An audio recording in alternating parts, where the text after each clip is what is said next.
Hello friends, tax filing school के इस video में आपका स्वागत है। दोस्तों, इस वीडियो में हम देखेंगे हम किस तरीके से बैंक अकाउंट नंबर प्रीवैलिडेट कर सकते हैं। उसके अलावा ईवीसी कैसे इनेबल होता है वो भी मैं आपको इस वीडियो में बताने वाला हूं। दो मेथड हम यूज करेंगे बैंक अकाउंट प्रीवैलिडेट करने का। दोनों ही बहुत ही आसान है, लेकिन कुछ लिमिटेशन भी हैं। जैसे हम जानते हैं नया पोर्टल आ गया है, तो यहाँ पर बैंक अकाउंट नंबर प्रीवैलिडेट करने में कुछ न कुछ दिक्कत आ रहा है। क्या क्या दिक्कत आएंगे, उनको कैसे सॉल्व करना है वो भी हम इस वीडियो में जानेंगे। देखिए, लॉगिन करने के बाद इस तरीके से आपको स्क्रीन आ जाता है। यहाँ नीचे देखिए बैंक अकाउंट है और अपडेट का ऑप्शन है।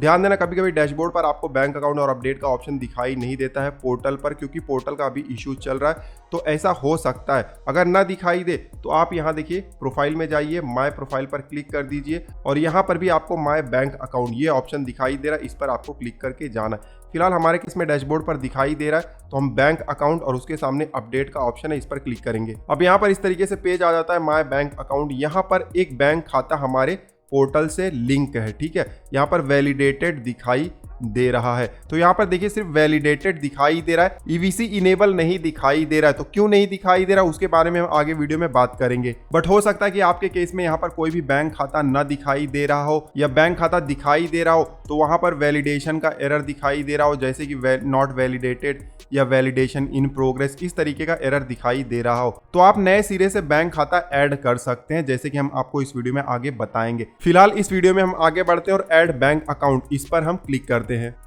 बैंक अकाउंट नंबर इंटर करना है और उसके बाद account type, account holder type और आईएफएससी कोड आप इंटर कर दीजिए जल्दी से। अब यहाँ पर आईएफएससी कोड हमने इंटर कर दिया। जैसे ही थोड़ा सा बाहर क्लिक करेंगे, bank name, bank branch automatically आ गया है। नीचे कॉन्टेक्ट डिटेल्स भी ऑटोमेटिकली आ गया है। थोड़ा सा ऊपर कर लेता हूं। अब ध्यान देना, यहाँ पर जो मोबाइल नंबर और ईमेल आईडी हमें दिखाई दे रहा है, ये हमारे इनकम टैक्स पोर्टल पर जो हमने ऐड किया था वही दिखाई दे रहा है। सबसे इंपॉर्टेंट प्रॉब्लम यहाँ पर है कि हम मोबाइल नंबर को एडिट नहीं कर सकते हैं, ना ही ईमेल आईडी को हम एडिट कर सकते हैं। हालांकि ईमेल आईडी से ज़्यादा हमें फ़र्क नहीं पड़ेगा, क्योंकि ये कंपलसरी नहीं है। बट मोबाइल नंबर जो यहाँ पर दिखाई दे रहा है वो आपके बैंक खाते के मोबाइल नंबर से मैच होना चाहिए। अब हो सकता है कि फ्यूचर में ये एडिट किया जा सके, लेकिन फिलहाल तो नहीं हो रहा है। तो यहाँ पर हमारे पास क्या ऑप्शन बचता है, अगर हमारे प्रोफाइल का मोबाइल नंबर और बैंक खाते का मोबाइल नंबर चेंज हो तो क्या ऑप्शंस है। अगर चेंज हो गए तो हम वैलिडेट करेंगे तो एरर आएगा, हमारा वैलिडेशन कंप्लीट नहीं होगा। तो हमारे पास क्या ऑप्शन बचता है, यहाँ पर सिंपल सा ऑप्शन है कि हमारे बैंक खाते में जो मोबाइल नंबर ऐड है उसी मोबाइल नंबर को हम अपने पोर्टल के प्रोफाइल में भी ऐड कर देंगे। जब ऐड कर देंगे तो वही मोबाइल नंबर हमें यहाँ पर भी दिखाई देगा। हमारे केस में भी मिसमैच हो रहा था, हमने ऐड किया।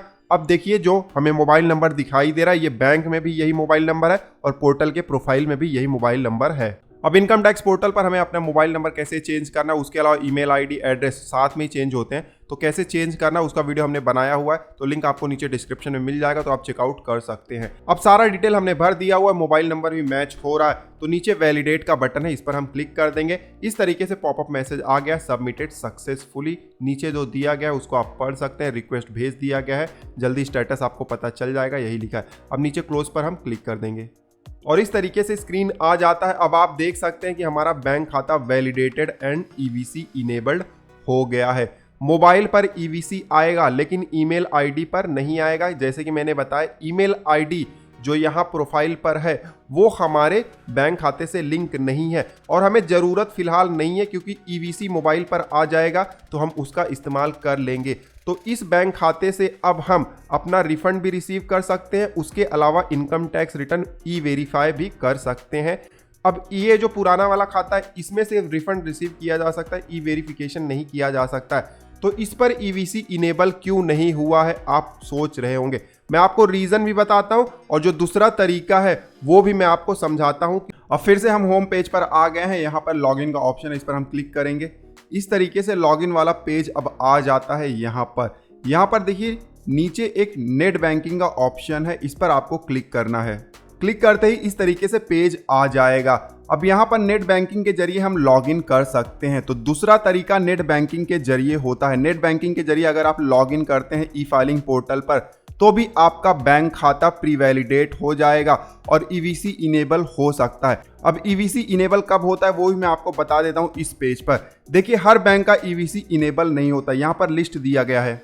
अगर इन बैंकों के खाते आपके पास हैं और उसको आपने प्री वैलिडेट किया हुआ है तो उसका ईवीसी भी इनेबल हो जाएगा, ऑटोमेटिकली हो जाएगा। अगर ऑटोमेटिक नहीं होता है तो जो प्रोसेस अभी हमने पहले मेथड में किया हुआ है या सेकंड मेथड में हम कर रहे हैं वो आप फॉलो कर लीजिए, आसानी से आपका ईवीसी इनेबल हो जाएगा, प्रीवैलिडेट भी हो जाएगा। अब यहाँ पर बैंक बहुत ही ज़्यादा कम है, ध्यान देना है, बहुत ही ज़्यादा बैंकें ऐड होंगी और भी, क्योंकि पिछले पोर्टल पर लगभग 30-40 बैंकें थी, इस पर तो बहुत ही ज़्यादा कम है फिलहाल। तो धीरे धीरे ऐड होते जाएंगे, क्योंकि जब ये पोर्टल आया था तो एक भी बैंक का ईवीसी इनेबल नहीं हो रहा था, लेकिन अब यहाँ पर इतने सारी बैंक ऐड हो गए हैं। तो आपका बैंक है या नहीं है ये आप चेक कर सकते हैं, इस लिस्ट में ईवीसी इनेबल होगा या नहीं होगा आपको पता चल जाएगा।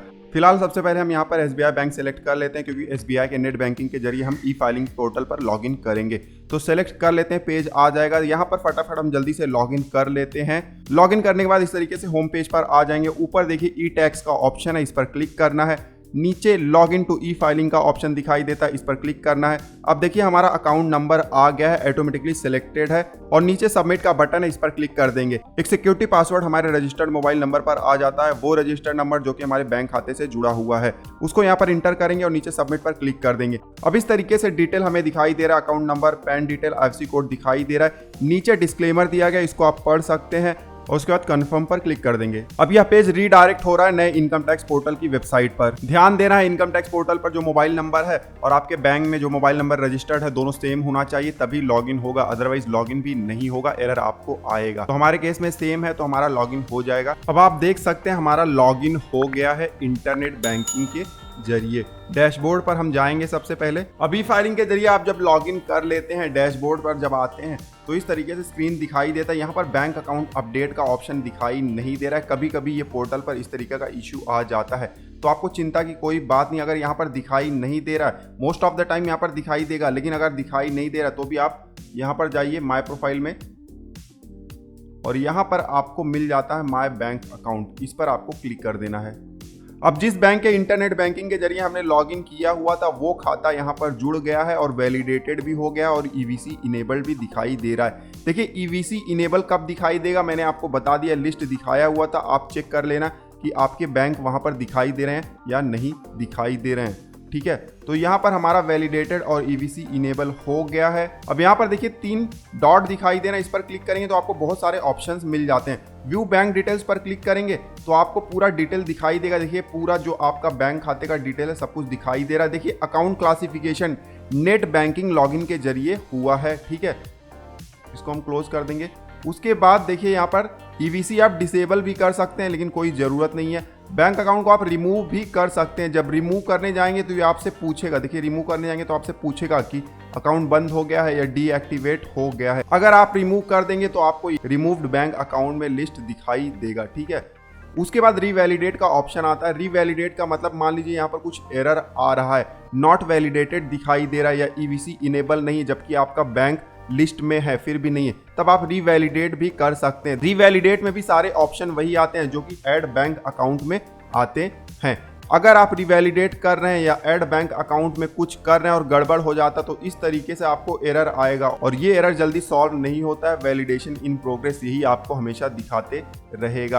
अब इस तरीके का अगर स्क्रीन आपके केस में भी है तो भी चिंता की कोई बात नहीं, आप फिर से नया तरीके से अपना बैंक खाता ऐड कर सकते हैं। देखिए इस एरर में जो बैंक खाता है वही हमने बैंक खाता यहाँ पर भी ऐड किया हुआ है। तो आपको अगर एरर आ जाता है एक बैंक खाते में तो उसी बैंक खाते को आप फिर से ट्राई कर सकते हैं, कोई यहाँ पर लिमिटेशन नहीं है। अब नीचे आएंगे तो नॉमिनेटेड फॉर रिफंड का भी एक ऑप्शन है, इसको आप सेलेक्ट कर लेंगे तो इसमें ही रिफंड आपके आ जाएगा। अगर कोई टीडीएस डिडक्ट हुआ है और रिफंड के लिए आप एलिजिबल हैं तो कंटिन्यू पर क्लिक कर देंगे तो देखिए ये इनेबल हो गया है। ठीक है, तो इस तरीके से आप बैंक अकाउंट भी प्रीवैलिडेट कर सकते हैं और यहाँ पर कुछ फंक्शन है उनका भी आप इस्तेमाल कर सकते हैं। जरूरी है बैंक अकाउंट प्रीवैलिडेट करना, वरना आईटीआर फाइल होने में भी दिक्कत होगा, रिफंड आने में भी दिक्कत होगा।